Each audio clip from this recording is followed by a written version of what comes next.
Chapter 2. Shadows over Little Man. After their shopping spree at the Bolton Towers Mall, Taryn and Seren return to the cafe in Little Mranth. Seren slowly navigates her car through the narrow streets. People on the sidewalks are in agitated discussion, fists clenched in frustration, open mouths shouting accusations. A wave of aggression hangs in the air. What's going on?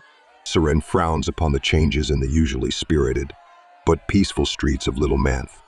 Taryn checks her display and checks the latest city news. Wow. Taryn reads intently in silence. What is it? Seren hits the brakes as a group of immigrants suddenly cross the streets. Some of them pound the hood of the car to emphasize their arguments. The government proposes to yield parts of the ATC to Winslow Industries? Taryn utters in disbelief. What? Taryn keeps reading, summarizing the news.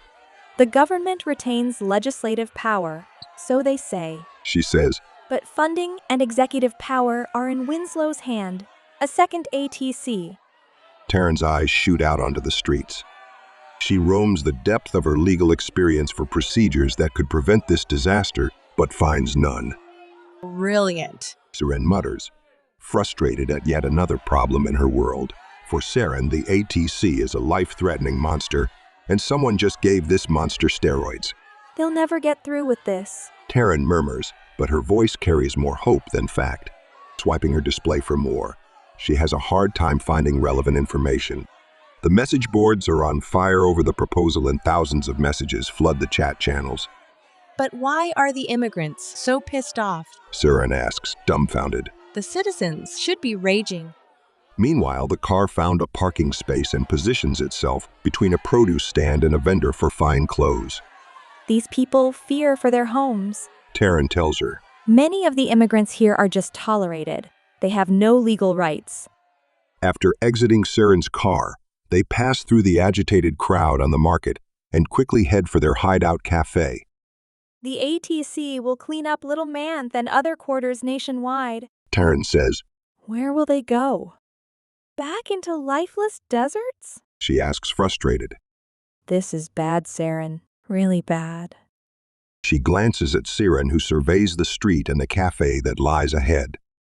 Yeah, bad times we live in. Seren agrees, not interested in Taryn's details. Her senses are on alert as she spots a missing detail in the scenery. Where are our Crow brothers? Seren quietly asks, motioning at the empty chairs outside the cafe. She cautiously slows her pace, holding Taryn back. Gazing through the hazy window into the dark cafe, she opens the door. No customers at the bar. The cushions around the small tea tables are empty. Everything seems normal. The keeper casually nods at Seren, then returns her attention to the news. Violent protests spring up nationwide. The city mayor calls for police reinforcement. Taryn and Seren turn off their arm clips and pass through the back corridor. Unlocking the door to the storage house, Taryn feels relief as she breathes the familiar smells of spices and dry herbs again. Still, the missing Crow brothers remain a sign that the uncertainties of the outside world are about to breach her safe haven. Let's hope they'll never find us here. Taryn sighs, closing the door. This safe house has been her true home ever since she was recruited. Yeah, it'd be a pity for all the gadgets we've assembled. Seren agrees as she drags a meal sack aside. Behind it, the wall plastering is cut open to hold a fiber optic socket.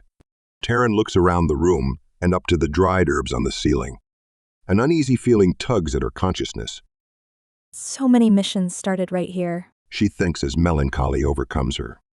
She cannot shake the feeling that her present actions are the last hurrah for a lost cause. Mechanically, she lifts a transceiver module off a shelf and places it on the table. Silently, they work to set up the secure communication with the other eco-sections. Seren grabs the fiber optics cable that is attached to the transmitter and kneels in front of the socket on the wall, her back to her friend. You know, Seren breaks the silence. I never thought about what the ecos could do to me. She blows dust off the cable and attaches it to the socket. I always thought the ATC is the enemy. She gets up and turns to her friend. Taryn looks up from the transceiver, her brows deeply furrowed. I'm not even sure how many enemies we have right now. She responds gloomily. In the past, Her allegiance to the Ecos has been absolute. And now, the attack plan on the gods puts a heavy burden on her loyalty to the Ecos. You think we have to leave the city? Seren despises life in the towns and settlements that sprawl the habitable continent. She grew up in one of those towns and ran from it as soon as possible. Baby, I honestly don't know. Taryn sighs. She never thought about her own security, but she realizes she will not run this time. I have made it my job to defend the planet, not an organization. She says, determined. The planet needs gods just like it needs less emissions. Both are worth fighting for. Openly addressing her dissent with the entity that ruled her life for so many years, fills Taryn with renewed vigor. Seren nods with respect and holds her hand up high. Put it there, sweetie. Seren calls out and grins at her best friend. Taryn forcefully high-fives Seren's outstretched hand. Ow. Seren moans, wringing her hand in pain. Damn, Lynn. Save your energy for the council. Seren jabs Taryn's shoulder playfully, glad to see her lover invigorated again. Okay, let's see. Taryn checks the settings and sends a test feed out over the fiber optics cable. The signals race through the line until they reach the open access data lines of the city grid. Let's take the Channel 2 news frequencies and hide it under there. Seren suggests and points to the respective holograms that depict the national TV frequencies. Yeah, we'll splice the Northern Lasses and Dushama section signals when they'll send their test feed. Taryn agrees, opening the video hologram. The test feed displays a circle rotating around its axis. Gazing at the hypnotically rotating test logo, they both wait in silence. Seren impatiently taps her feet to the Mranth rhythms that flow through her head. Absent-mindedly, she glances at her rather sharply honed fingernails. She lets her arm fall on the wooden table and slowly rakes her fingers over the surface. Almost maliciously, she watches scratch marks appear, the casualties of her boredom. Taryn looks on as Seren whisks some wood chippings off the table.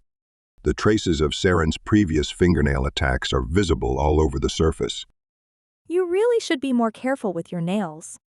These are no nails, sweetie. Seren grins with bare teeth as the test logo starts to flicker. These are... Seren's snappy reply gets cut short by a booming voice that fills the whole room.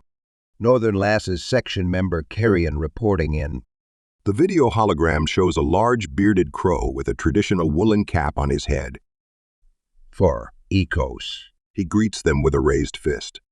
Members Taryn and Seren are online. Taryn responds tersely. She never liked the Northern section for their gung-ho mentality. No other section suffers as many personnel losses as them. They just don't care for their own lives. The video feed flickers again and a broad, stocky face fills a new hologram. Does this work? An impatient voice asks. The face retreats and gives a view to a big Amma clad in a white robe. Grunting, the Amma drops into a large armchair, the finely embroidered robe flowing over the armrest. Taryn clears her throat. Yes, we can hear you. Member Gordia. She greets the Dushama section member. Good. So what is this about? The Amma inquires impatiently, her massive arms outstretched. We're kind of busy here with all the preparations, you know? The Amma reaches for a drink and continues. And the expenses barely make up for what the council sent. She mutters in disgust. The Northern section needs no funds. The crow interjects proudly and folds his arms. No, because you steal ships and sell them for parts. That's not a feasible business model. The Amma lectures the crow in a dismissive voice. At least the Northern section is not a blood-sucking pack of bloated parasites. The crow shoots back. You'll take that back this instant. The Amma leans forward and her coarse face darkens. Stop it! Taryn shouts at the top of her voice. The words echo in the room, and both Amma and Crow are stunned by her sudden outbreak. Taryn's voice oozes contempt as she continues. Is this important to you right now? Who does what and how much money you can make? Taryn's accusations hush their petty fight, and they listen in silence.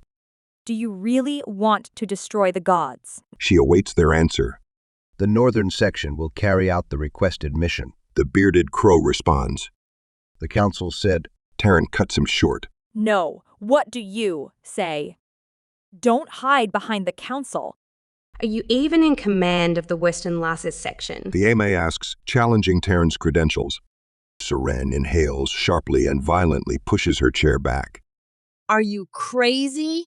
Amma, the council wants us to blow up the one thing that may help us survive on our planet, and the only thing you can think of is authority? Are you even in command of the Dushama section? She leans forward to the hologram aggressively.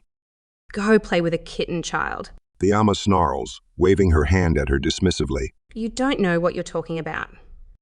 The gods messes with the natural order of things. When the climate finally pops, the emissions will drop automatically. That's your plan? Killing our race to reduce emissions? Siren is speechless at her twisted, insane idea. Well, some of us will survive. The Amma responds nonchalantly, finishing her drink with a slurp. So, you are not rethinking your approach. Taryn slowly asks, giving the Ecos member time to change her decision. I don't see why. The Amma shrugs. The orders are clear. And if I were you, I'd rethink your approach. She tells her in a threatening tone. Lucky for you, the council closed all communications. Otherwise, I'd report your strange behavior right now. She growls while eyeballing both Taryn and Siren. They closed all communications? Taryn asks, stunned at this news. And the landlines? Nope. The Amma's chins tremble as she vividly negates Taryn. I tried this morning to ask for additional funds. They shut off their receiver. Her small eyes close even more as she fixes Taryn. We need to know, are you in? Silence spreads across the room as Taryn looks at Siren. Siren closes her eyes and nods slowly. Yes, we are in. Taryn replies in a harried voice. As if we only had more time. She sighs to herself. Fighting the sense of futility that spreads in her thoughts, Taryn centers on buying as much time as possible. She recalls the mission phases and lays out a plausible plan. We'll contact the northern section to coordinate the equipment transport. She states with a nod to the crow. Then she turns to the Amma in her armchair and tells her, As soon as you have your guys ready, I'll give the go. Taryn senses the Amma's suspicion and baits her with a lucrative offer. We've acquired a collection of getaway cars we don't use anymore. She says, We could ship them over to Dushama in exchange for the quite expensive explosive charge. Come on, bite, you greedy bastard. Taryn prays for her ruse to take hold. The Amma stirs in her armchair and asks, Is there a black Cherokee Roadmaster among those cars? in sync with her best friend, Siren cuts in to spin the tale further. Oh, you've heard of that beast, eh? Siren snickers. Yeah, our best. Won't be of much use here after the mission. She casually shrugs her shoulders. Deal. The Amma instantly calls out.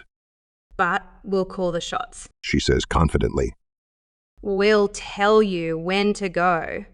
She sinks back into the cushion and sips her new drink. Disgusted at the taste of the drink, she talks to someone off camera. It's warm. Get me another one. The bearded crow straightens his woolen cap and exclaims, The northern section will stand true to their word and deliver the bomb. He slams his fist against his chest. Taryn has had enough of this circus. Western Lasses section signing off. She says dryly, switching off the power to the transceiver.